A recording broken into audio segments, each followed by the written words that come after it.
여러분 안녕하세요. 2017학년도 인하대학교 인문계열 논술 특강을 시작하겠습니다. 오늘 제 얘기는 크게 네 부분으로 나뉘는데요.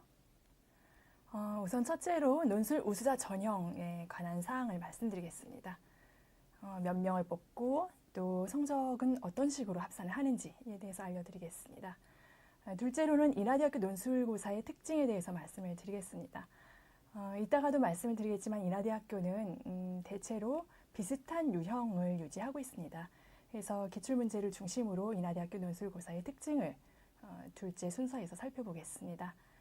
셋째로는 본격적으로 이번 여름에 치러졌던 논술 모의고사 문제를 살펴보고요. 또 실제 학생들의 답안도 함께 살펴보는 시간을 갖도록 하겠습니다. 마지막으로는 간략하게 인하대학교 논술고사를 준비할 수 있는 인하대학교 홈페이지 소개를 해드리겠습니다. 그럼 먼저 논술 우수자 전형에 관해서 말씀드리겠습니다. 저는 인문계열 논술 특강을 하고 있기 때문에 인문계열 중심으로 말씀을 드리겠습니다. 우선 여러분이 어느 학교에 무슨 전형으로 지원을 할까 하고 고민을 할 때 고사 날짜를 살펴보시게 되겠죠. 그래서 고사 날짜와 시간을 알려드리겠습니다. 인하대학교 논술고사 날은요, 11월 26일 토요일입니다. 이 날이 어떤 날인가 하면 여러분이 수능을 보시죠. 수능 보고 나서 한 열흘 정도 후에 다가오는 날입니다. 한 열흘 정도 여러분이 수능 마치고 나서 이제 실전 준비를 할 수 있는 시간적인 여유가 있는 날짜죠. 고사 시간은 화면에 보시는 것처럼 오전과 오후로 나뉘는데요. 각각 단과대학별로 어느 시간대에 시험을 보는지를 여러분께서 살펴보시고 지원을 할 때 고려를 하셔야겠죠. 합격자 발표는요, 12월 14일, 이때는 최초 합격자 발표고요. 또 나중에 추가 합격자가 있을 경우에는 이제 개별적으로 통보를 받으시게 되겠죠. 11월 26일에 논술고사를 실시하는 또 다른 대학이 있을까 여러분이 궁금하실 텐데요. 이 이전에 시험 보는 학교도 있고 또 그 바로 다음 날 시험 보는 학교도 있고요. 인문계열을 보자면 인하대학교가 속해 있는 11월 26일 토요일에 고려대학교하고 한국외국어대학교가 인문계열 논술고사를 실시하고 있습니다. 그래서 여러분 고민을 해보시고 어느 한 학교에 이제 지원을 하셔야겠죠. 다음으로는 아까 오전과 오후로 시간이 나뉜다고 말씀을 드렸는데요. 어떤 단과대학이 오전에 실시하고 어떤 단과대학이 오후에 실시하는지 한번 살펴보시죠. 오전에 실시하는 단과대학은 경영대학, 사회과학대학입니다. 인하대학교에서 이제 우수한 학생들이 많이 몰리는 아태물리학부라든지 또 글로벌 금융학과 비롯해서 경영계열의 학과들이 경영대학에 속해 있고요. 또 사회과학대학은 뭐 행정이나 정치 같은 사회과학대학에 일반적으로 속해 있는 학과들과 경제학과라든지 아니면 아동심리학과, 사회복지학과, 소비자학과 같은 학과들도 속해 있습니다. 다음으로 오후에는 어떤 단과대학이 시험을 보나 한번 살펴보시면요. 대체로 이제 사범대학과 문과대학이 오후에 시험을 실시하고요. 그 밖에 이공계열 안에서도 인문계열 학생을 뽑는 학과들이 있습니다. 예를 들면 공과대학 안에서 뭐 건축학과나 공간정보학과 이런 학과들이고요. 또 의과대학 안에 간호학과 그리고 예술체육학부 안에 의료디자인학과 이런 학과들이 오후에 시험을 봅니다. 얼마나 뽑나 살펴보시면요. 인하대학교는 수시 정시 모두 합해서 3,798명을 모집을 할 예정인데요. 그 중에 68.5%인 2,600명을 수시에서 선발을 합니다. 그 중에 논술 우수자 전형은 830명을 선발하는데요. 수시에서는 32%를 차지하고 있죠. 학생부 종합 전형 다음으로 가장 많은 인원을 뽑는 전형이라고 할 수 있어요. 그 가운데 인문계열은 321명을 선발할 예정입니다. 최저학력 기준도 좀 신경 써야 되는 부분이죠. 논술 점수도 중요하지만요. 수능 최저학력 기준은 그렇게 엄격하게 까다롭게 걸려 있지는 않습니다. 두 개 합이 5등급 이내이면 되고요. 그다음에 한국사 응시 필수인 점은 아마 모든 대학이 올해 같을 겁니다.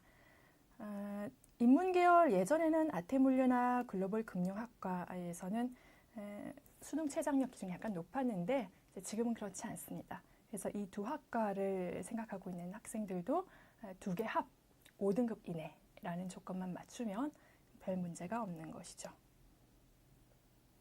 성적은 그럼 어떻게 합산하나 궁금하실 텐데요. 논술 성적 70% 그리고 학생부 교과 30%가 반영이 됩니다. 전체 1000점으로 계산을 해서요. 논술의 경우 따라서 700점, 학생부 교과는 300점이 반영이 되는데 이 안에 기본 점수가 포함이 되어 있습니다. 논술은 700점 안에 250점이 기본 점수고요.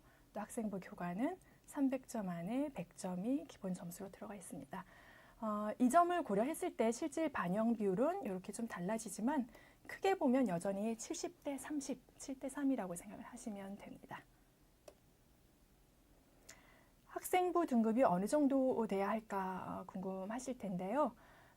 재작년부터 그러니까 재작년부터가 아니라 죄송합니다. 작년부터 그러니까 재작년과 이제 차이가 있는 거죠. 작년부터 인하대학교에서는 학생부 등급 간 격차를 많이 줄였습니다.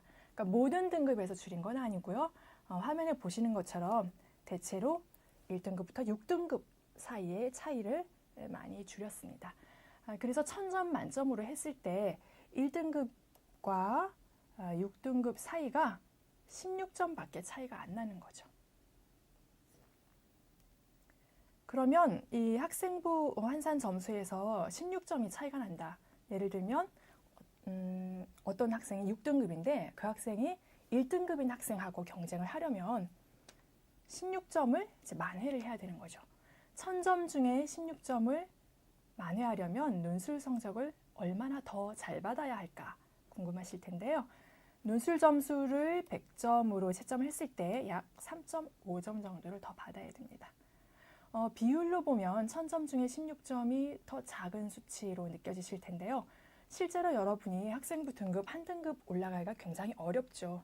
그런데 논술 시험에서는 3.5점 올리기가 그렇게 어렵지가 않습니다. 그래서 열심히 논술 준비를 하신다면 충분히 학생부 등급 간 성적 차이를 극복하실 수가 있다는 얘기죠. 자, 그럼 지금부터는 간략하게 작년 입시 결과를 좀 살펴봅시다. 작년에 학생부 등급 어느 정도가 합격을 했을까 보시면요. 여기 수치가 나와 있어요. 3.68, 3.67 해서 대개 이제 이렇게 단과대학별로 성적을 지금 저희가 보여드리고 있는데요. 살펴보시면 아시겠지만 대개 3등급 후반 정도가 이제 학생부 등급 평균 점수입니다. 이 자료를 보여드리면 생각보다 낮다 이렇게 반응들을 하시더라고요. 그런데 실제로 그렇습니다. 그래서 학생부 등급이 조금 떨어지는데 걱정을 하실 수도 있겠지만 논술 전형에 충분히 지원을 하실 수 있다는 점을 이 자료가 보여드리고 있죠. 그리고 또 얼마나 추가 합격자가 많을까 궁금하실 수가 있는데요. 최차 합격자 등록률이 작년에 81.1% 정도였습니다. 그러니까 한 20% 정도는 이제 추가 합격을 했다는 것이죠. 그 정도를 감안하시고 여러분이 지원을 하고 시험 준비를 하시면 되겠죠. 작년에 경쟁률은 어땠는가 보시면요. 인문자연 합쳤을 때 37.4대 1, 인문계열만 봤을 때는 32대 1. 높은 수치죠. 웬만한 수도권 지역, 수도권의 주요 대학들은 다 이 정도 수치를 보여주고 있는데요. 그런데 이 경쟁률은 이제 처음에 지원했을 때의 경쟁률이고요. 실제로 논술고사 당일날 시험을 보러 오지 않는 학생들도 제법 있습니다.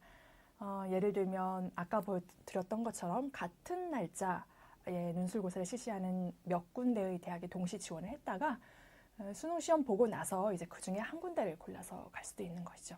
그렇다면 다른 지원했던 대학에서는 이제 결시를 하게 되는 것이고요.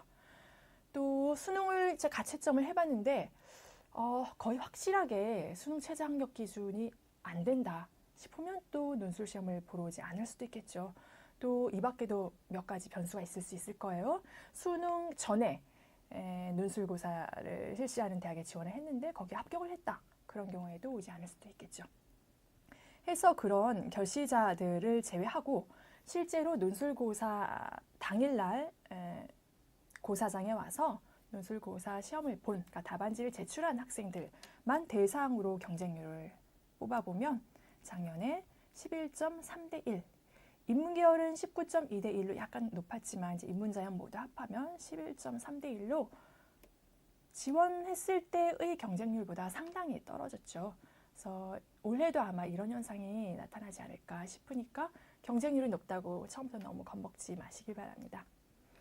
또 학생들이 궁금해하는 것 중에 하나가 수능 최저 학력 기준 미달자가 도대체 어느 정도 될까?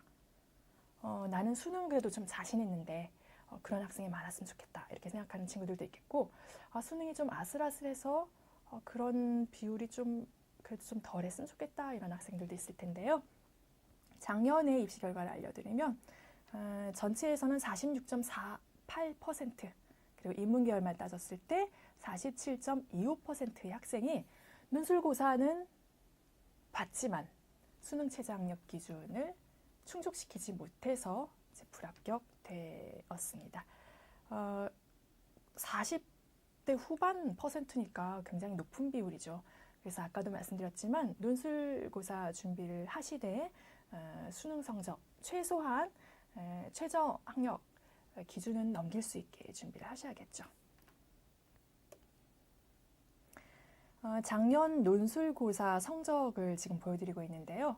이제 위에는 전체 성적이고요. 그 다음에 작년에도 오전과 오후로 나누어서 시험을 실시했기 때문에 오전과 오후를 분리해서 평균 성적을 뽑아봤습니다.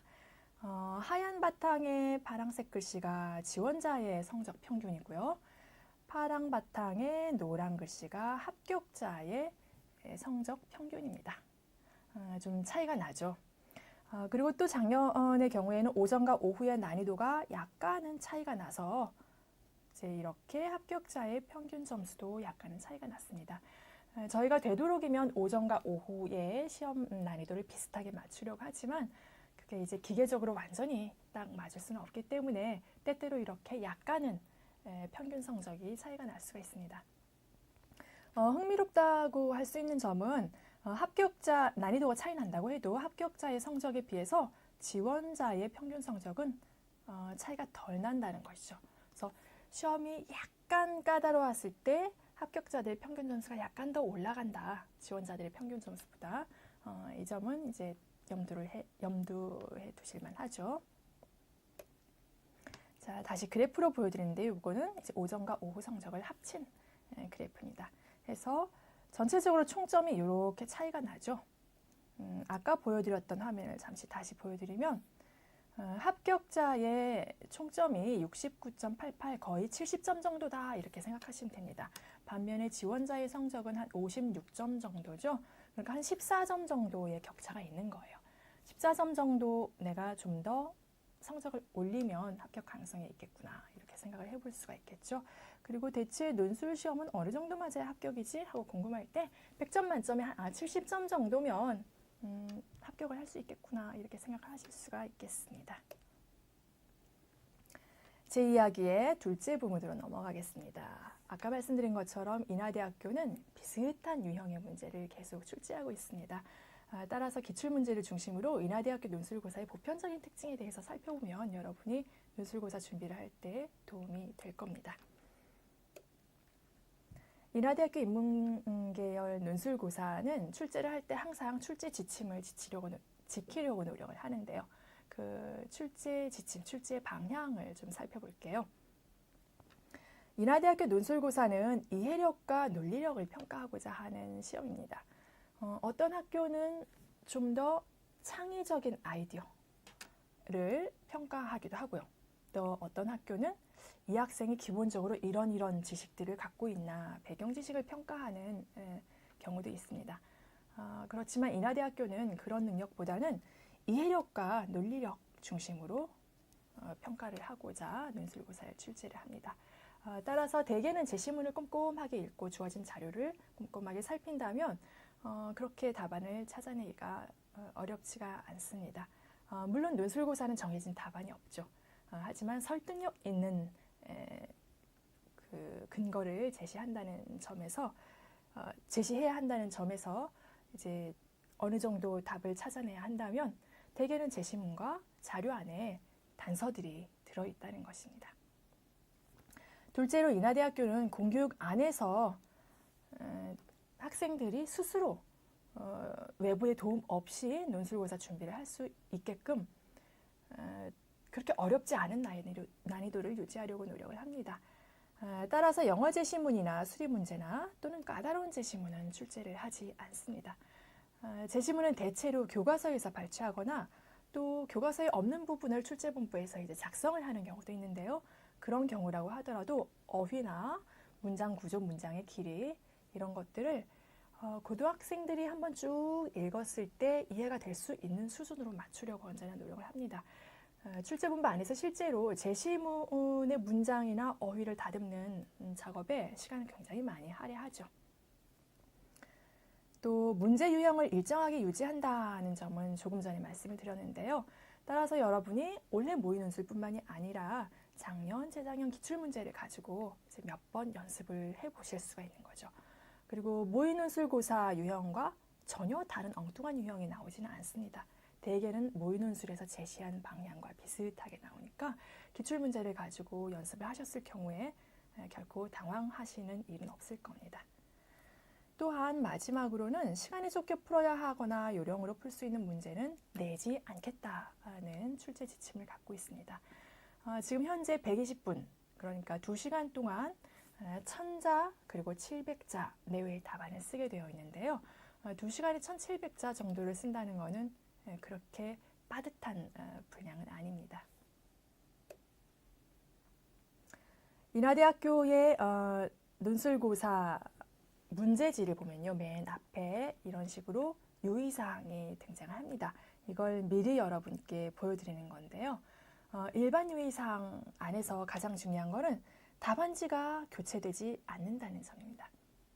해서 처음에 한두 줄 쓸 때 좀 신중하게 시작할 필요가 있고요. 대신에 답안 공간이 약간의 여유분이 있기 때문에 한두 줄 혹은 뭐 세 줄까지 좀 잘못 쓴 것 같다, 마음에 안 든다 그랬을 때는 쭉쭉 그어버리시고 그 다음 줄부터 바로 시작하시면 됩니다. 다만 글을 거의 다 쓰고 나서 마지막에 전체를 다 바꾸고 싶다, 이건 안 된다는 거죠. 그래서 이 점은 유의하시고요. 그 다음에 답안 작성을 할 때 유의하실 점은 나머지 부분은 대개 수도권 주요 대학이랑 비슷하고요. 논술문 형식에서 본론에 해당되는 부분만 쓰시오 이렇게 되어 있는데요. 쓸데없는 서론이나 아니면 본문 내용을 반복할 뿐인 쓸데없는 결론을 붙이지 않는 것이 중요하고요. 본론에 해당되는 부분, 즉 문제에서 요구하는 답안 내용을 꽉 차게 적는 것이 좋습니다. 자, 답안지는 어떻게 생겼나 한번 볼까요? 인문계열 답안지는요, 이런 식으로 원고지 칸으로 나와 있습니다. 그래서 이따가도 말씀드리겠지만 원고지 사용법 평소에 좀 연습을 해보시고요. 그리고 띄어쓰기도 유의하시면 좋겠죠. 더 중요한 것은요, 해당 답란에 답안을 작성해야 한다는 것입니다. 문항 1은 문항 1 답란에, 문항 2는 문항 2 답란에, 그리고 답란 이외의 공간, 특히 이란에는 아무것도 쓰지 마시오 이렇게 되어 있는 이런 공간에는 아무것도 쓰시면 안 됩니다. 자, 논술고사 구성을 한번 볼까요? 아까 말씀드린 것처럼 총 120분, 2시간 동안 여러분이 고사에 임하게 될 텐데요. 논제는 2개입니다. 작년까지는 논제가 3개였는데요. 올해는 요약형이 없어졌습니다. 해서 문항 1 논술형 문제 하나, 문항 2 수치자료 분석형 문제 하나가 되겠고요.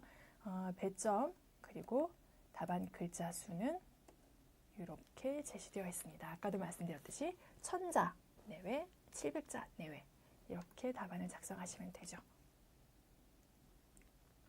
자, 그럼 문항 1 논술형 논제에 대해서 좀 더 구체적으로 살펴보겠습니다. 이 논술형 논제는 논술고사의 핵심이라고 할 수 있죠. 특히 인문계열 논술고사의 핵심입니다. 대체로 다른 대학들도 이런 기본적인 평가 요소들을 갖고 있는데요. 왜냐하면 논술문이 갖춰야 할 요건이란 그렇게 다양하지는 않기 때문입니다. 논술문이 갖춰야 하는 요건은요. 첫째, 견해가 명확해야 되죠. 왜냐하면 논술은 어떤 주장을, 자신의 생각을 피력하는 글이기 때문입니다. 그래서 쭉 글을 읽고 났을 때 이 글 쓴 사람이 이 얘기를 하고 싶어 하는구나. 이것이 명확하게 드러나야 되겠죠. 둘째로는 그 주장이 글의 처음부터 끝까지 쭉 유지되어야 합니다. 앞에서는 이런 얘기를 하다가 뒤에서는 좀 다른 견해를 보여준다. 일관성이 없죠. 도대체 무슨 얘기를 하고자 하는 걸까? 헷갈릴 수가 있습니다. 따라서 주장도 처음부터 끝까지 일관되어야 되겠고요. 셋째로는 논술문은 주장만 있으면 안 되죠.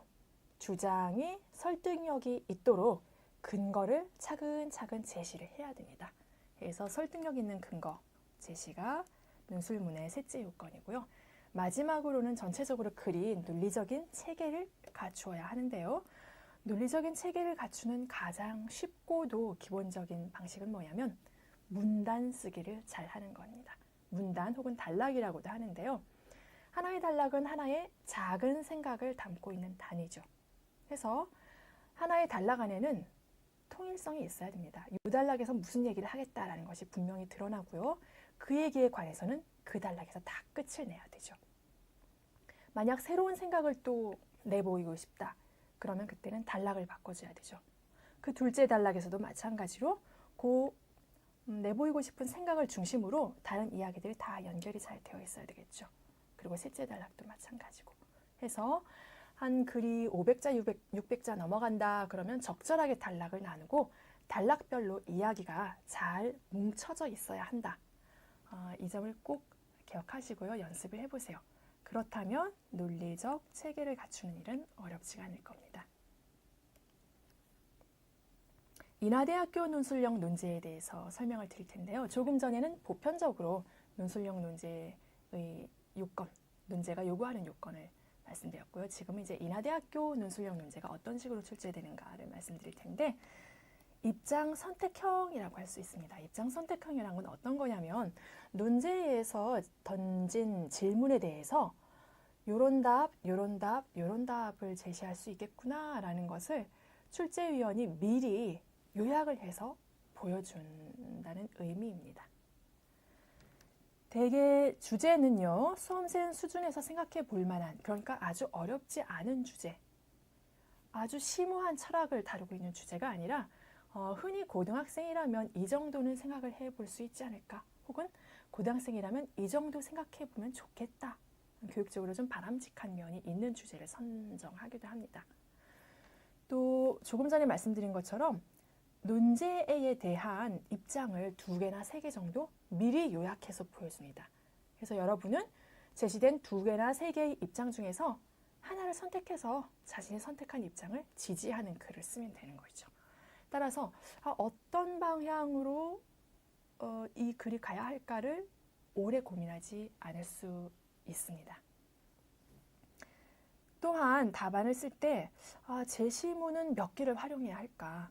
논거는 도대체 몇 개를 제시해야 할까? 좀 고민될 때가 있는데요. 인하대학교 논술형 논제는 아예 논제 안에 논거를 몇 개 제시해라. 제시문을 몇 개 이상 활용해라. 이렇게 조건을 제시하고 있습니다.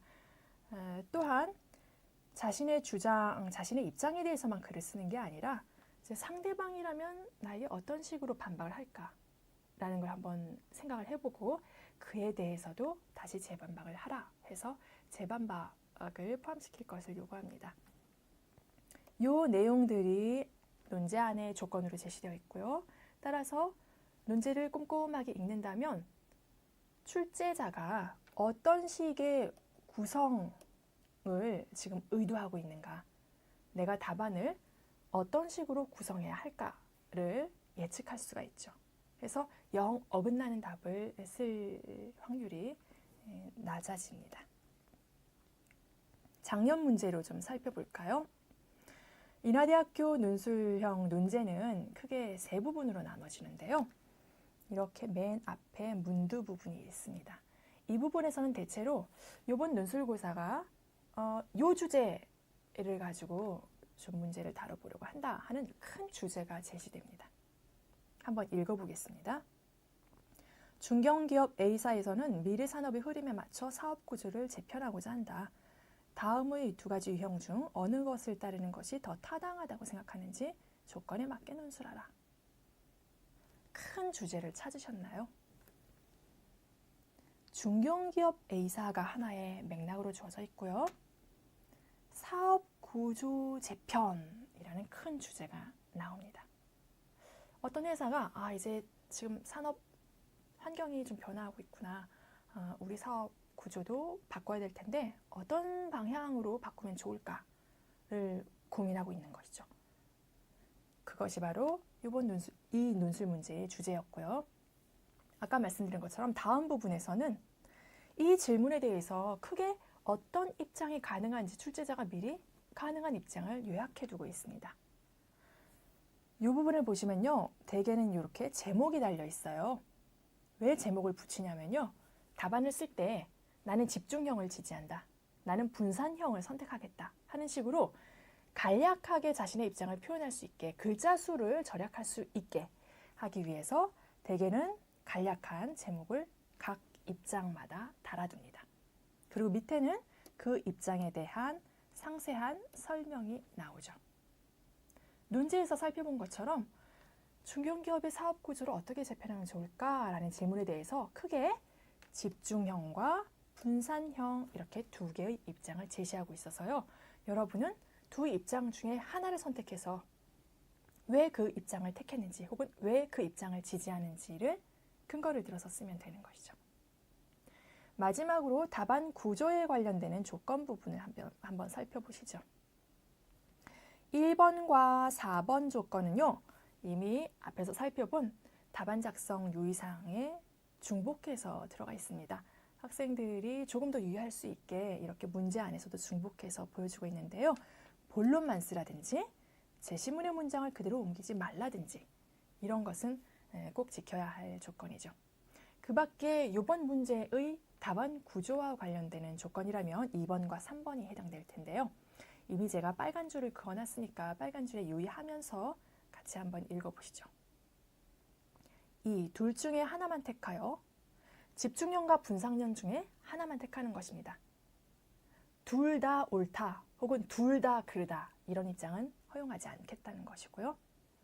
자신의 선택을 첫 문장에서 밝히고 아까 말씀드린 것처럼 간략하게 밝히시면 돼요. 나는 집중형을 지지한다. 나는 분산형을 선택하겠다. 혹은 나는이라는 말 빼고 분산형이 좋다. 집중형으로 가야 한다. 이런 식으로 표현해도 괜찮습니다. 그 선택을 정당화하는 논거 두 가지를 논거의 개수 지정해주고 있죠. 하나의 논거만 제시한다. 안 되고요. 3개나 4개의 논거를 제시한다도 적절하지 않습니다. 하나의 논거를 제시하는 것은 논거가 풍부하지 못하고요. 3개나 4개의 논거를 제시하다 보면 논거 하나당 할애할 수 있는 글의 양이 많지가 않아서 결국 깊이 있는 논의를 하지 못하고 피상적으로 글이 흘러갈 수밖에 없습니다. 그래서 출제자가 생각하기에 한 1000자 정도 안에는 논거 2가지 정도가 적절한 개수다라고 판단해서 논거 2가지로 제시하고 있습니다. 따라서 여러분도 될 수 있으면 논거 2가지를 제시하면 좋겠죠. 나, 마에서 찾아 제시하되 2개 이상의 제시문을 활용할 것. 나하고 마라고 해서 제시할 수 있는, 활용할 수 있는 제시문의 범위를 지금 정해줬고요. 또 제시문 활용 개수도 이제 2개 이상이라고 지정을 해줬습니다. 이렇게 본다면 여러분이 나하고 마 안에서 2개 이상의 제시문을 활용해서 첫째 뭐뭐이기 때문이다, 둘째 뭐뭐이기 때문이다 하는 식으로 논거 2개를 제시하면 2번의 조건을 충족시키게 되겠죠. 그리고 앞에서 살펴본 것처럼 자신의 입장을 지지하는 글뿐만이 아니라 반론과 재반론, 반박과 재반박을 또 포함시켜야 합니다. 작년까지는 자신의 선택에 대해서 예상되는 반론을 쓰고 이를 재반박할 것 이렇게 서술을 했는데요. 이따가 올해 모의 논술 살펴보시면 아시겠지만 이건 그럼 재심을 활용해야 될까 말아야 할까 좀 모호한 점이 있다는 얘기를 작년에 들어서 올해는 어떤 부분에서 제시문을 활용해야 하는지, 어떤 부분에서는 제시문을 활용하지 않아도 되는지까지 구체적으로 조건을 제시했습니다. 이따가 다시 살펴보겠습니다. 자, 작년 오전 문제를 살펴봤고요. 이제 작년 오후 문제를 함께 보실까요?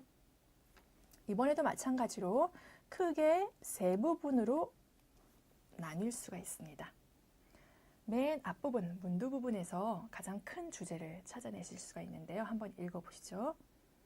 인류 사회의 기술이 급속히 발전하면서 그 결과가 인간의 정신 능력에 미치는 영향에 대해 의견이 분분하다. 다음의 두 입장 중 하나를 선택하여 조건에 따라 논술하시오. 큰 주제를 찾으셨나요? 맥락이 주어져 있어요. 인류 사회의 기술이 급속히 발전하고 있어요. 자, 그리고 큰 주제가 등장을 합니다. 그 결과가 인간의 정신 능력에 어떤 영향을 미칠까? 이것이 바로 이 논술 문제의 큰 주제이죠. 그럼 그 질문에 대해서 또 어떤 입장을 제시하고 있는지 살펴봐야 되겠죠? 아까 말씀드린 것처럼 답안 쓸 때 간략하게 쓸 수 있게 제목을 대개는 붙여놓는다고 했어요. 하나는 강화론, 하나는 약화론 이렇게 제목이 붙어 있습니다. 강화론은 밑에 설명을 읽어보시면 아시겠지만 기술의 발전이 인간 개개인의 능력까지 강화시킨다라는 입장이고요. 약화론은 기술이 발전하면 인간 개개인의 정신 능력은 약화된다. 이런 입장입니다. 역시 두 입장 중에 하나의 입장만을 택해서 첫 문장에서 어떤 입장을 택했는지를 여러분이 밝히셔야 되고요. 또 그 입장을 지지할 수 있는 근거를 제시하는데요. 제시문 활용은 나, 마라는 범위가 주어져 있고요. 아까처럼 두 개 이상의 제시문과 가를 활용할 것. 이번에는 가를 활용하라는 내용까지 들어가 있네요. 이렇게 문제에 따라서 활용해야 하는 제시문 범위가 좀 달라질 수 있기 때문에 여러분이 꼼꼼하게 문제를 읽으셔야 되겠죠. 그리고 나서 반박과 재반박 포함시키라는 것은 아까와 똑같습니다. 자, 이번에는 수치자료 분석형인 문항 2를 살펴보시죠. 이 수치자료 분석형 논제는 말 그대로 수치자료, 즉 표나 그래프 읽는 능력을 점검하면서 동시에 논리력을 점검하고자 하는 문제입니다. 주제는 대개는 교과서에서 가지고 오고요. 또 대개는 이제 현재 우리의 상황, 우리 한국 사회의 상황을 주로 주제로 선택을 하려고 합니다.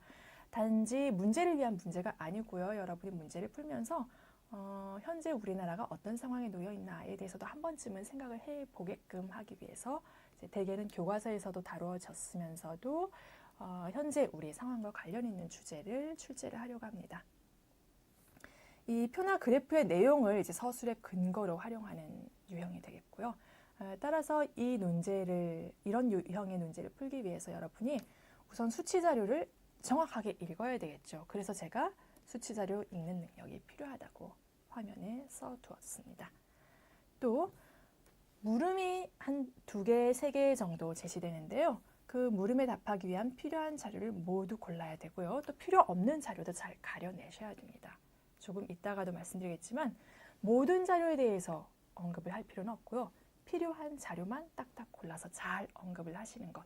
그것이 바로 이 유형의 문제를 푸는 데에 아주 잘 거쳐야 하는 단계입니다. 그 다음에 내용을 전반적으로 여러분이 결국은 뭐 수식을 제시하는 게 아니라 글로, 문장으로 표현해야 되기 때문에 단계별로 차근차근 상세히 잘 서술을 해야 합니다. 작년 문제 한번 살펴보시죠. 작년 오전 문제인데요. 대개 다음에는 아까 말씀드린 것처럼 문항 2에서 다루고 있는 주제가 우리 현재의 한국 사회의 상황과 관련이 있기 때문에 어떤 맥락에서 지금 표나 그래프들을 제시하고 있나 그 현황에 대해서 현재 상황에 대해서 설명하는 내용이 나오고요. 이 부분이 대개는 이제 교과서에서 발췌하는 부분입니다.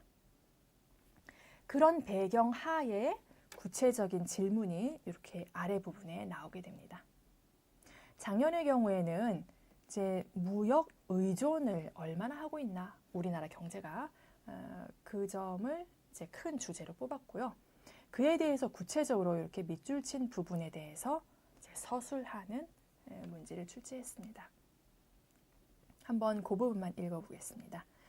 2000년부터 2010년 사이에 우리나라의 무역 의존도가 심화되었다는 점과 여기에 수출이 수입보다 더 큰 영향을 미쳤다는 점을 보이고라는 말은 이제 증명하라라는 뜻이죠.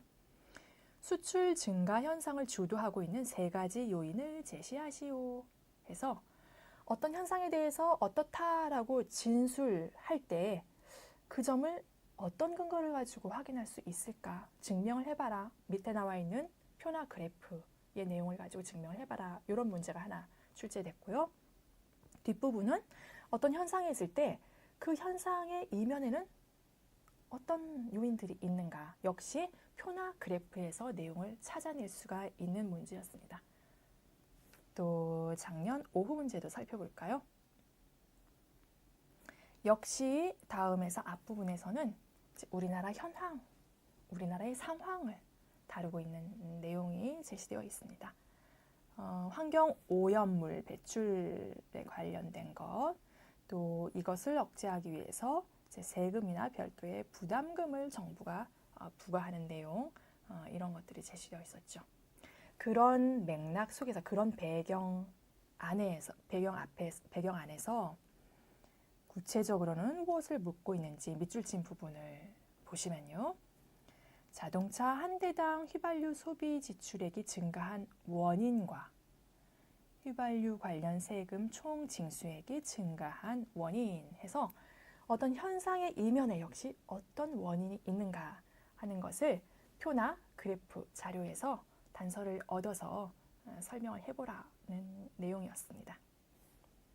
구체적인 표나 그래프는 여러분이 기출문제를 한번 찾아보시고요. 제 강의 끝부분에 게시판의 어느 부분에 가면 기출문제가 있는지를 알려드리겠습니다. 자, 이제 본격적으로 얼마 전에 실시했던 논술 모의고사 문제를 살펴보겠습니다. 문항 1은 역시 논술형 문제였습니다. 앞에서 살펴본 바와 마찬가지로 논술형 논제는 크게 이렇게 세 부분으로 나눌 수가 있죠. 맨 앞에서는 뭐가 나온다고 말씀드렸죠? 네, 큰 주제가 나온다고 말씀드렸죠. 논제 한번 읽어보시죠. 인간과 자연에 관한 다음의 두 견해 중 한쪽을 택해 조건에 따라 논술하시오. 이번 모의 논술고사에서는 상당히 보편적인 주제가 등장을 했네요. 인간과 자연과의 관계를 어떻게 볼 것인가, 그 관계에 대해서 어떤 태도를 취할 것인가 하는 문제가 제시되었습니다. 이에 대해서 역시 어떤 입장이 가능할까를 출제자가 미리 요약해서 제시하고 있습니다. 첫 입장은 자연보호 우선이라는 입장이고, 둘째 입장은 인간 편익 우선이라는 입장입니다. 자연보호 우선이라는 입장은 밑에 설명에 나와 있듯이 자연보호를 위해 개발이 제한되어야 한다. 인간 편익 우선 입장은요, 인간의 편익을 위해 개발을 해야 한다. 결국은 인간과 자연과의 관계에 대해서 어떤 관점, 어떤 태도를 갖느냐에 따라 개발에 대해서 개발을 제한해야 한다. 개발을 해야 한다. 라는 입장이 나뉘겠죠. 둘 중에 하나의 입장을 택해서 역시 첫 문장에서 어떤 입장을 택했는지를 밝히고 왜 그 입장이 옳다고 생각하는지 논거를 제시해야 되는데요. 역시 논거 두 가지를 제시하라는 조건이 나옵니다. 또 제시문 활용에 관해서는 2개 이상의 제시문을 활용하라고 나옵니다. 그래서 여기까지 크게 기존의 유형과 다르지가 않죠. 뿐만 아니라 3번에 보시면 예상되는 반론과 이에 대한 재반박을 하라라는 내용, 아까하고 마찬가지, 작년 문제와 마찬가지로 제시되어 있는데요. 아까 잠깐 설명드린 것처럼 반론과 재반론이 꼭 제시문을 활용해야 되나 아니면 안 해도 되나? 이것이 좀 고민이 될 수가 있죠. 따라서 이번 문제에서는 제시문을 활용하여 자신의 선택에 대해 예상되는 반론을 쓰고 있어 반론은 제시문을 활용하라는 것을 명확하게 서술을 해두었고요. 반면에 재반박은 제시문을 활용하지 않아도 됨 해서 여러분이 알고 있는 혹은 여러분이 생각하는 바에 따라서 반론에 대한 재반론을 펼치면 되는 문제였습니다. 이에 대해서 제시문은 어떤 게 등장했는지 간략하게 살펴보면요. 가라는 제시문에서는 근대를 지배했던 도구적 자연관, 자연은 인간의 발전, 인간 사회의 발전을 위한 도구로 사용되어야 한다는 도구적 자연관과 인간 중심주의, 이 세계에서 인간이 중심에 놓여야 한다. 인간 중심주의 윤리가 오늘날 대두된 생태적 위기와 환경 문제의 주범으로 비판받고 있다는 내용이 나왔습니다. 제시문 나에서는 환경은 인간과의 관련 하에서만 논의되어야지 인간이 빠진 채로 그냥 자연만 논하는 것은 아무 의미가 없다는 내용과요. 또 베이컨이나 데카르트 같은 철학자들의 말을 인용하면서 인간이 지적 능력이 있고 또 지식을 잘 쌓아서 자연을 파악하고 자연을 잘 이용할 필요가 있다 하는 내용이 들어있었습니다. 제시문 다는 이제 개발의 문제와는 약간 다른 동물 실험의 문제를 다뤘는데요.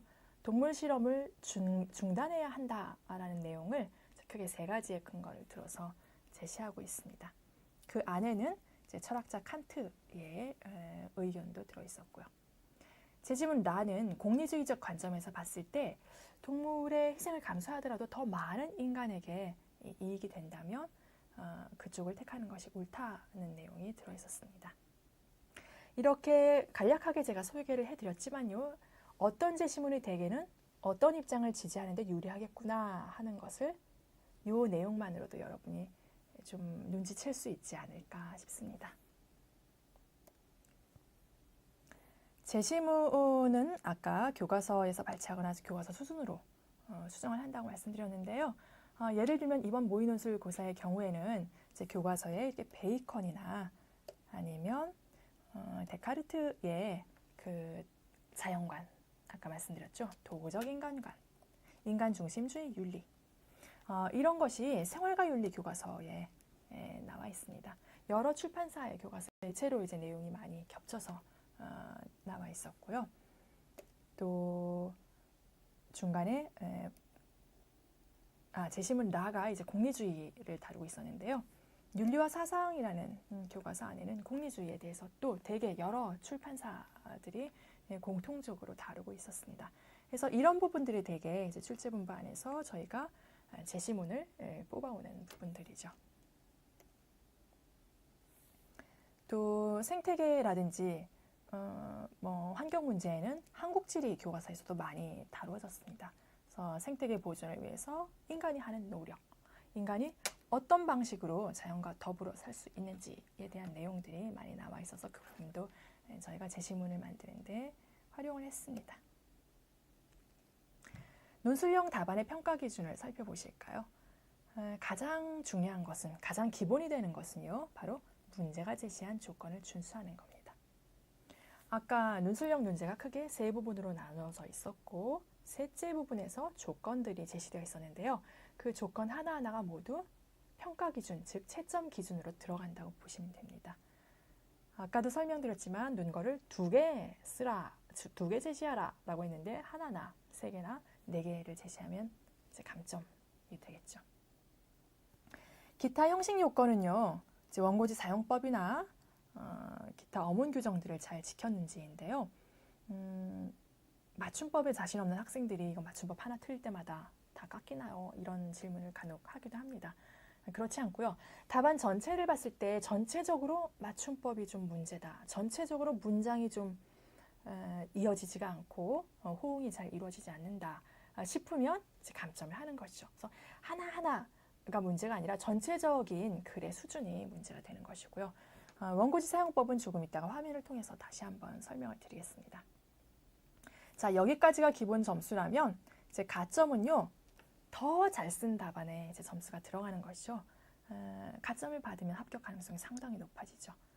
어떤 거냐, 대개는 논거를 심도 있게 전개했다든지, 글이 전체적으로 설득력이 있다든지, 또 일관성이 있다든지, 그리고 전체 글의 수준이 참 좋다든지, 이랬을 때 이제 가점을 받을 수가 있는 것입니다.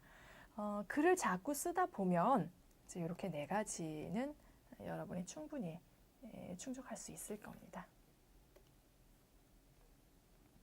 논술형 답안을 쓸 때 어떤 오류들이 많이 발생하나, 어떤 데서 많이 강점을 당하나를 살펴볼 텐데 내용이 상당히 많죠.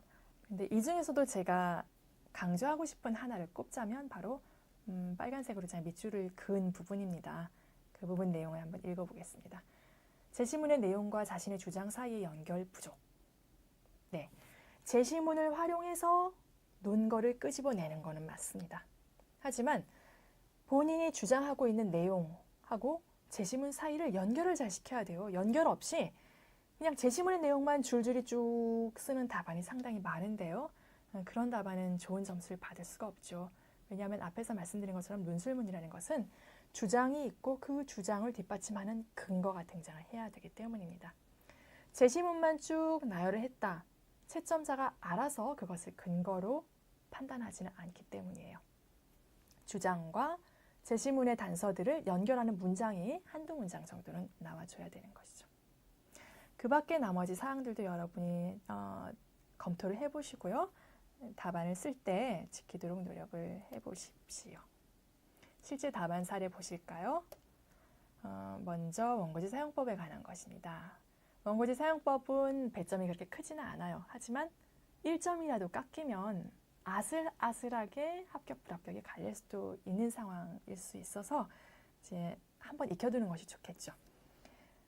아는 친구들도 많으실 텐데요. 처음에 문단이 시작될 땐 이렇게 첫 줄의 첫 칸을 띄워주셔야 되고요. 나머지 줄의 첫 칸은 모두 채워주셔야 되죠. 이렇게 비워두시면 안 되고 맨 첫 칸부터 글자를 쓰셔야 돼요. 그 직전 줄에 띄어쓰기를 해야 된다고 해도 맨 첫 칸은 비워두시면 안 됩니다. 그 다음에 원고지 사용법 관련해서 이제 마침표나 쉼표 뒤에 한 칸을 띄느냐 마느냐 이런 것도 있는데요. 둘 다 맞습니다. 큰 문제는 없습니다. 다만 한정된 글자 수 내에 최대한 풍부한 내용을 담기 위해서는 한 칸이라도 절약하는 것이 좋겠죠. 절약하는 차원에서 마침표나 쉼표 뒤엔 이렇게 한 칸을 굳이 안 띄워도 되고요. 바로 이어서 써도 됩니다. 또 절약하기 위해서는 표현을 간결하게 하는 것이 좋겠죠. 지금 화면에 보시는 답안은요. 비슷한 내용을 계속 반복을 해서 서술을 하고 있습니다. 이렇게 같은 내용을 반복을 하면 글이 느슨해지면서 결과적으로는 한정된 글자 수 내에 별로 내용이 담기지 못하는 글이 됩니다. 해서 할 얘기는 꼭 하되 중복을 하지 말고 해야 될 그 위치에서 바로 딱 명확하게 그 얘기를 하고 넘어가는 것이 좋겠죠. 이 글은 전체 모양만 보시면요. 채점자가 숨 쉴 틈이 없습니다. 아까 말씀드린 것처럼 500자, 600자 정도 넘어오면 적절하게 문단을 나눠주는 것, 그것이 답안을 논리적으로 구성하는 데 하나의 요령이기 때문에 문단을 적절하게 나눠주는 것이 좋습니다. 인하대학교 답안의 경우에는 논거 하나, 논거 둘, 반론, 재반론 해서 크게 3개의 문단이나 아니면 논거 1, 2를 합쳐서 하나의 문단으로 쓰고 반박, 재반박을 하나의 문단으로 쓰고 이렇게 2개의 문단으로 쓰거나 이 정도가 적절합니다. 또 화면에 보시는 답안은 글씨를 금방은 알아보기가 힘듭니다. 채점자가 한눈에 이렇게 볼 수 있게끔 되도록이면 또박또박 쓰는 것이 좋겠죠. 아까 제시문의 내용만 쭉 나열해서는 안 된다라고 말씀드렸는데요. 바로 지금 화면에 보여드리는 답안이 이렇게 빨간색으로 제가 표시한 전체에서 계속 제시문의 내용을 요약하고만 있습니다. 그 내용이 자신의 주장과, 그러니까 서두에서 제시한 자신의 주장과 어떤 연관이 있는지 연결을 시키지 못했어요. 시키지 못한 채로 그냥 제시문의 내용만 쭉쭉 따라가고 있는 거죠. 그대로. 그러니까 표현을 그대로 갖고 오진 않았지만 요약식으로 계속 그 내용만 쓰고 있습니다. 이랬을 때는 좋은 점수를 받기는 힘들죠. 제시문의 내용과 자신의 주장이 어떻게 연결되는지를 한두 문장 정도 쓰는 것이 좋습니다. 또 아주 사소한 거지만요. 맨 위에 보시면 생각합니다. 이렇게 쓰고 그 다음부터는 살아왔다. 해서 서술 어미가 통일되어 있지 않아요. 일관성 있게 맞추는 것이 좋겠죠. 대개는 뭐뭐이다 이런 식으로 쓰죠. 답안을 쓸 때는. 문항 수치 자료 분석형으로 넘어가 보겠습니다. 이번 모의 논술에서는 작년과는 약간은 형식을 달리 했는데요. 작년에 밑줄 친 부분이 이제 올해는 1, 2, 3 이렇게 독립된 문단으로 좀 더 명확하게 무엇을 묻는지 그리고 몇 개의 물음이 들어있는지를 보여주기 위해서 바꿨습니다. 앞부분은 작년과 마찬가지로 우리나라의 현황, 어떤 사안에 대한 현재 상황을 다루고 있습니다. 그래서 대개 이제 교과서에서 갖고 오는 부분이고요. 이런 배경 하에 이 문제에서는 이렇게 세 가지를 묻고 싶다는 것이 제시되어 있습니다. 시간 관계상 1번만 한번 같이 읽어보실까요? 총 CO2 배출량이 전반적으로 증가했다고 판단할 수 있는 근거를 제시하시오. 작년 문제와 비슷한 유형이죠. 어떤 진술, 어떤 판단을 내릴 때 그거를 어떻게 확인할 수 있을까, 어떻게 증명할 수 있을까 밑에 나오는 표나 그래프의 내용을 가지고 근거를 제시해 보라는 겁니다.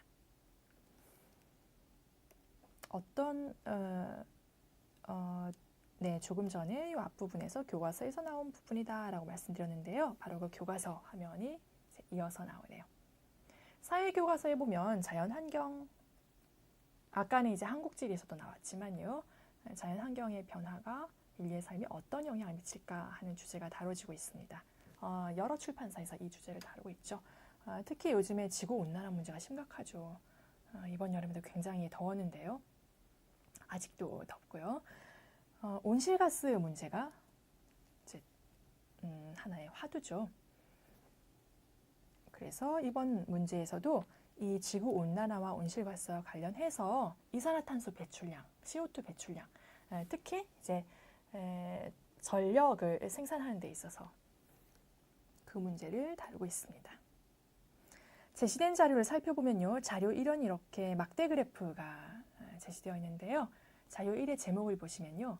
에너지원별 1기가와트당 CO2 배출량 해서 수력, 석탄, 유류, 가스, 원자력 등 어떤 에너지원이냐에 따라서 단위 CO2 배출량이 달라질 수 있다는 걸 보여주고 있습니다. 석탄이 굉장히 많죠. 그 다음에 유류와 가스 순이고 수력과 원자력은 미미합니다.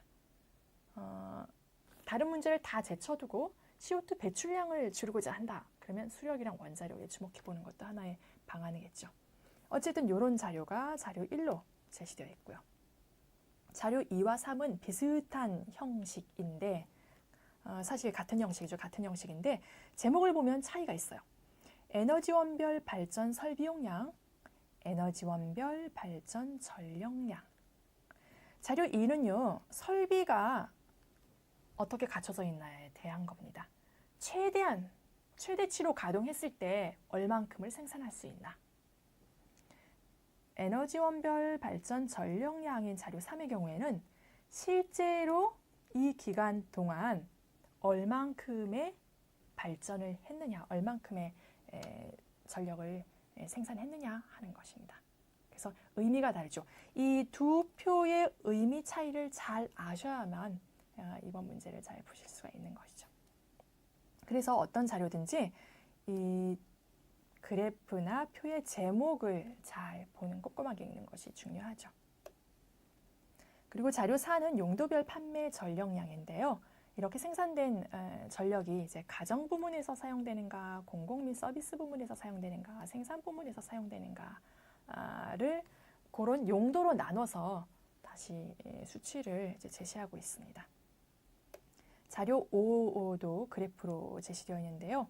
이번에는 용도별 판매 수입액. 조금 전의 자료는 판매 전력량, 전력의 양을 보여주는 것이라면 이번에는 판매 수입액, 가격에 관한 것이죠. 그래서 이렇게 5개의 자료를 가지고 여러분이 앞에서 보여드린 것처럼 3개의 질문에 대한 답을 서술하는 문제였는데요. 이 각각의 물음을 해결하는 데에 필요한 자료가, 그러니까 적절한 자료, 활용해야 할 자료가 어떤 자료이고 어떤 자료는 제외해야 하는지를 잘 골라야 한다고 앞에 말씀드렸습니다. 예를 들어 총 CO2 배출량이 전반적으로 증가했다고 판단할 수 있는 근거를 제시하라 그랬는데 이런 물음에 대해서는 어떤 자료를 활용하면 좋을까 한번 살펴볼까요? 자료 1, 자료 2, 자료 3,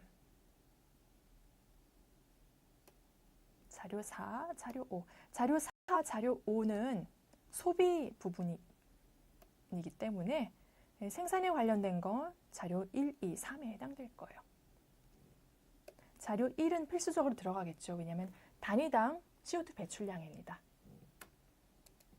그리고 자료 2와 3 중에 이제 어떤 걸 골라야 될지를 고민을 해야 되는 거죠. 아까 차이를 말씀드렸죠. 자료 2는 설비를 최대한으로 가동했을 때 생산할 수 있는 양이라면 자료 3은 실제로 생산한 양을 얘기합니다. 지금 문제는 실제 현황을 다루고 있기 때문에 자료 3을 택해야 되겠죠. 자료 3만 가지고는 발전 전력량밖에 구할 수 없고요. 그 발전으로 인해 CO2가 얼마나 배출했는가를 살펴보려면 자료 1과 함께 봐야 되겠죠. 그래서 에너지원별로 단위당 배출량과 발전 전력량을 곱하면 그것이 바로 CO2 배출량이 되겠죠. 해서 아까 말씀드린 것처럼 어떤 자료를 활용해야 하는지를 잘 고른 다음에 그 자료의 수치들이 무엇을 의미하는지를 설명을 잘 해야 되는 거죠. 이번 첫 물음이라면 이제 발전 전력량이 자료 3에 나와 있었고 CO2 배출량, 단위 전력당 CO2 배출량이 자료 1에 나와 있었기 때문에 이 둘 사이를 어떻게 조작해야 CO2 배출량, 총 배출량이 이제 나오는지를 여러분이 구체적으로 서술을 했어야 됩니다. 두 수치를 곱하는 것이 바로 그 내용이죠. 자, 이런 식으로 문항 2를 구체적으로 살펴봤는데요. 문항 2의 평가 기준은 어떻게 될까 보면요.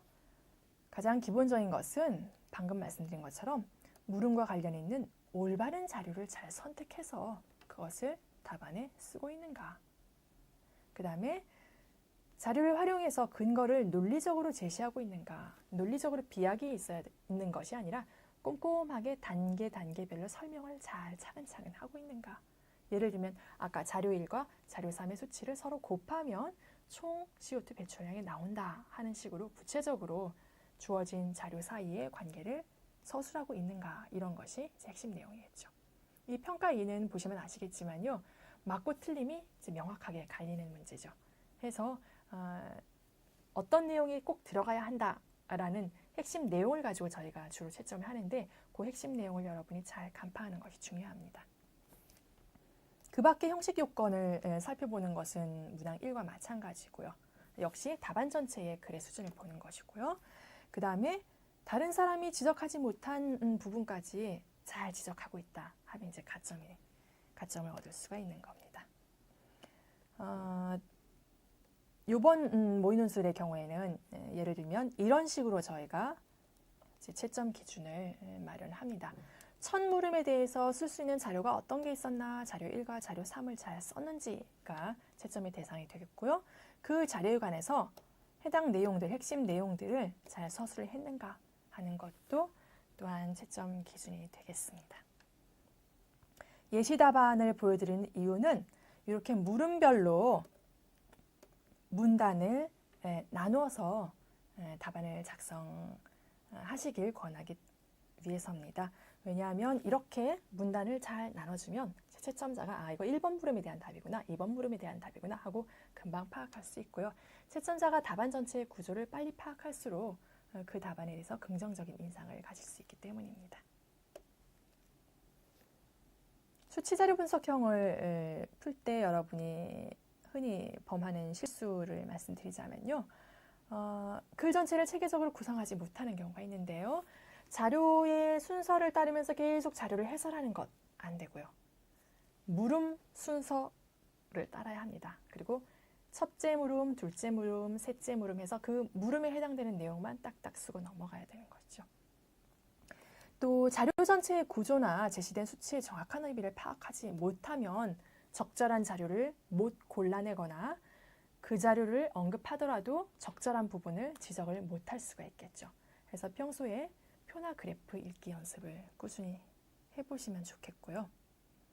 또 활용할 수 있는 자료가 다 활용되지 않고 일부 자료만 활용했다든지 아니면 적합하지 않은 자료를 언급했다든지 두 경우 모두 감점의 대상이 되기 때문에 적절한 자료를 잘 골라서 그것만 딱 서술하는 것이 중요합니다. 그리고 아까 말씀드린 것처럼 자료 1과 자료 3을 같이 활용해야 할 경우 두 자료 사이에 어떤 관련이 있는지 이것은 서로 곱하기를 하면 총량이 나온다. 이런 식으로 이제 구체적으로 설명을 잘 해야 되는 것이죠. 실제 답안을 한번 보실까요? 이 답안은 우수한 답안이에요. 문단도 잘 나눠졌고요. 이게 이제 첫 물음, 둘째 물음, 셋째 물음에 대한 답이고요. 또 구체적으로 이제 표나 그래프의 내용을 잘 지정을 하고 있습니다. 이렇게 수치를 제시해도 되고요. 수치가 아니라 이제 말로 서술을 해도 상관이 없습니다. 그 다음에 다음 답안은 문단을 전혀 나누질 않았어요. 해서 채점자가 보기 힘든데 이런 답안은 쓰지 않았으면 좋겠다 하는 차원에서 여러분들에게 보여드리는 겁니다. 또 이런 경우가 이제 드물지만 한번 여러분에게 알려드리려고 화면을 준비했는데요. 논제에 제시된 배경이라든지 맥락에 관한 설명은 전혀 답안에 들어갈 필요가 없습니다. 아까 말씀드린 것처럼 문항 2가 이제 크게 배경 설명과 밑에 구체적인 질문이 나온다면 밑에 구체적인 질문에 대한 답만 답안에 들어가면 되는 것이죠. 이 부분은 그래서 불필요한 부분이고 글자 수를 낭비하게 하는 부분이죠. 또 아까 말씀드린 것처럼 불필요한 자료는 언급하지 말아야 되는데 그 자료는 필요가 없다라는 서술조차도 할 필요가 없다는 겁니다. 이 부분은 모두 쓸 필요가 없는 부분이에요.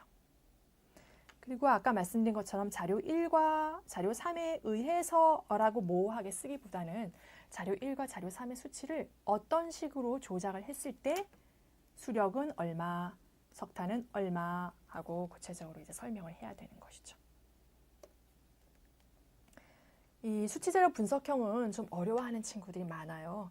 그래서 제가 특별히 평소에 연습을 할 때 어떤 점들을 중심으로 연습하면 좋을지를 준비해 봤습니다. 아까 말씀드린 것처럼 일단 표나 그래프의 제목을 꼼꼼하게 보시고요. 그걸 가지고 이제 표가 어떤 내용을 담고 있는지를 파악하는 연습을 해보시고요. 또 처음 보는 개념이나 자료가 그러니까 좀 잘 접해보지 못한 유형의 그래프가 등장했다. 그렇다고 해도 밑에 주석에 다 설명이 달려있기 때문에 겁내지 마시고요. 주석을 꼼꼼하게 읽어보시고요. 또 제시된 수치가 정확하게 뭘 의미하지 하는 걸 파악하는 연습을 해보세요. 우선 이게 실제 값인지 아니면 비율 같은 상대 값인지도 파악을 해보셔야 되겠고요. 또 어떤 단위의 값을 제시한 것인지 아니면 총량 전체 값을 제시한 것인지도 잘 파악을 해보셔야 되겠죠. 예를 들면 이전 기출문제 중에서 제가 표를 좀 갖고 와봤는데요. 여러분이 연습을 해보실 수 있게 제목 한번 보실까요? 출산 순위별 출생아 수 표 2 출산 순위별 출생 성비. 자, 하나는 실제 값이고 하나는 상대 값이에요. 어떤 게 실제 값이고 어떤 게 상대 값일까요? 네, 수는 그야말로 그대로 숫자를 제시하는 거죠. 실제 값을. 성, 비자는 비율이란 뜻이죠. 그래서 단위를 보시면요. 여아 100명 당 남아수 여아의 상대값으로 남아수를 지금 제시를 하고 있습니다. 그래서 이런 수치는 상대값이죠. 또 다른 표를 보시면요. 제목 보실까요? 우리나라와 주요 선진국의 제조업 대비 서비스업 생산성 현황 뭐뭐 대비 이런 표시가 이런 용어가 들어가면 대개는 이건 상대값이죠. 뭐뭐를 기준으로 다른 것의 값을 구하는 것이니까요. 실제로 표를 보시면 제조업 부분이 모두 100으로 되어 있죠. 그래서 제조업을 100으로 놨을 때, 제조업을 기준으로 했을 때 다른 업종은 어떤 수치로 제시될 수 있을까? 상대값을 제시하고 있습니다. 또 작년 문제에서 출제됐던 자료를 하나 보시면요. 수출액 지수, 수출 물가 지수 해서 하나는 액, 총액 기준 이렇게 나와 있어요. 다른 하나는 물가. 이거는 단위값이죠. 그래서 단위값이냐 아니면 총액이냐 이것도 잘 구별을 하셔야 됩니다. 또 작년 문제 중에 표 하나를 갖고 와봤는데요. 자동차 휘발유 관련 세금의 총 징수액, 역시 총액을 얘기하고 있고요. 자동차 한 대당 휘발유 소비량 단위값을 얘기하고 있죠. 그래서 이런 식으로 항목의 이름이나 아니면 표의 제목, 또 단위 같은 것을 꼼꼼하게 살펴서 이제 어떤 값을 제시하고 있나를 여러분이 확인하는 연습을 해보시는 것이 좋습니다. 이제 제 이야기의 마지막에 이르렀는데요. 간략하게 인하대학교 입학 홈페이지 소개를 해드릴게요. 거기에 논술고사 준비할 수 있는 자료들이 많이 들어있기 때문입니다. 입학 홈페이지에 오시면요. 이렇게 오른쪽 상단에 입학 정보 자료실 이런 항목이 있고요. 그 안에 바로 논술 자료실이라는 항목으로 들어오시면 이렇게 3개가 제시가 됩니다. 논술고사 일반적인 특징에 대해서 간략하게 설명한 페이지가 있고요. 그다음에 지금 여러분이 보고 계시는 이 동영상 강의가 올라가 있는 게시판이 하나 있고 나머지 하나가 논술 문제, 기출문제를 모아둔 게시판이 있습니다. 기출문제 게시판으로 가볼까요? 거기에 가보시면 바로 제가 설명해드린 논술 모의고사 인문계 문제와 해설 및 예시 답안이 올라가 있고요.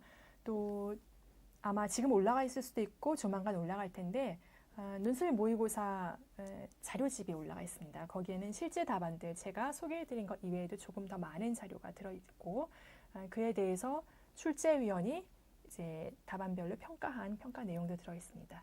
또 문항별로 학생들이 어떤 실수를 많이 하는지에 대한 채점 총평도 들어있기 때문에 그런 자료들이 매우 유용하게 활용될 수 있으리라고 생각을 합니다. 자, 여러분 논술고사 준비 잘 하시고요. 내년 3월에 여러분을 인하대에서 만나기를 기대하고 있겠습니다. 감사합니다.